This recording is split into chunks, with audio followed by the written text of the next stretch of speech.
दान भावना। श्रीनिवास नाम का एक बालक अपनी दादी के साथ एक नए गांव में रहने आया। वे दोनों गांव के साहूकार के पास पहुँचे। साहूकार अपनी तोंद फुलाए कुर्सी पर बैठा था। दादी और पोते ने साहूकार को प्रणाम किया। दादी ने उससे कहा, मालिक, हम दूसरे गांव से आए हैं, अब यहीं रहना चाहते हैं।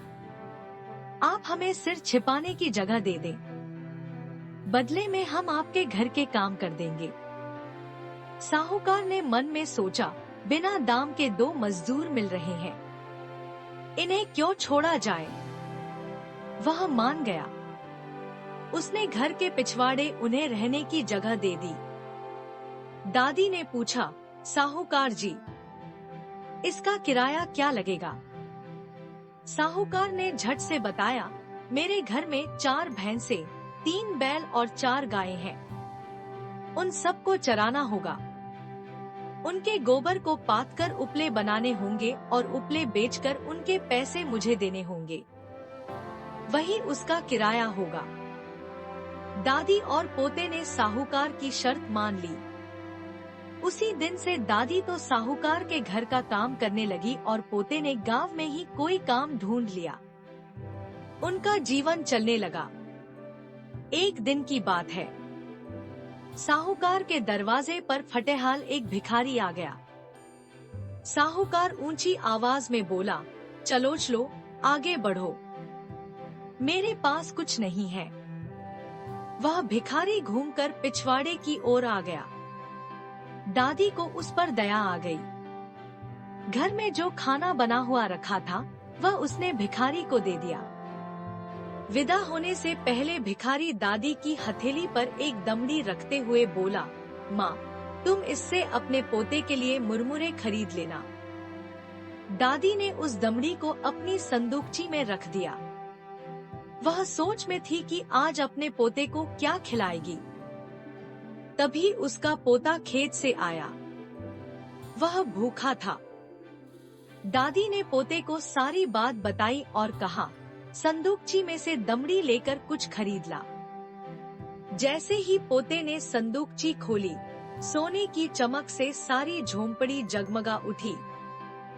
उन्होंने सोना बेचकर सुंदर मकान बनाया, जमीन खरीदी, बैल खरीदे और बड़े किसान बन गए। उनकी समृद्धि देखकर सेठ ने सोचा, काश मैंने उस भिखारी को न भगाया होता। एक दिन वही भिखारी फिर उसके द्वार पर आया जिसे बहुत समय पहले उसने भगा दिया था। साहूकार दौड़कर बाहर आया, भिखारी को सम्मान के साथ अंदर ले गया। इसके बाद थाली में 56 व्यंजन सजाकर उसके सामने ले आया। मुस्कुराते हुए भिखारी ने छककर भोजन किया। जाते हुए वह साहूकार को भी एक दमड़ी दे गया। दमड़ी हाथ में आते ही साहूकार की खुशी का ठिकाना न रहा। उसने दमड़ी को बड़े जतन से अपनी तिजोरी में रखकर ताला लगा दिया। उस रात उसे नींद नहीं आई। वह बार बार तिजोरी के पास आता और फिर बिस्तर पर लेट जाता। इस तरह पूरी रात घूमते हुए बीती। पौ फटते ही साहूकार तिजोरी खोलने आया। सोना मिलने की खुशी में उसने अपनी आंखें बंद कर ली थी।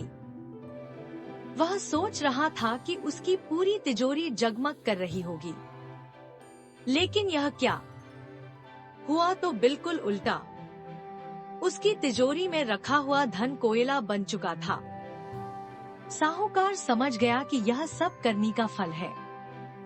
दादी ने निस्वार्थ भाव से भिखारी को भोजन कराया था, इसलिए उन्हें वैसा ही फल मिला। उसने लालच में आकर भिखारी को भोजन दिया था, सो ऐसा फल मिला। इसके बाद से साहूकार का व्यवहार हमेशा के लिए बदल गया। दादी और पोते ने उसे अच्छा सबक सिखा दिया।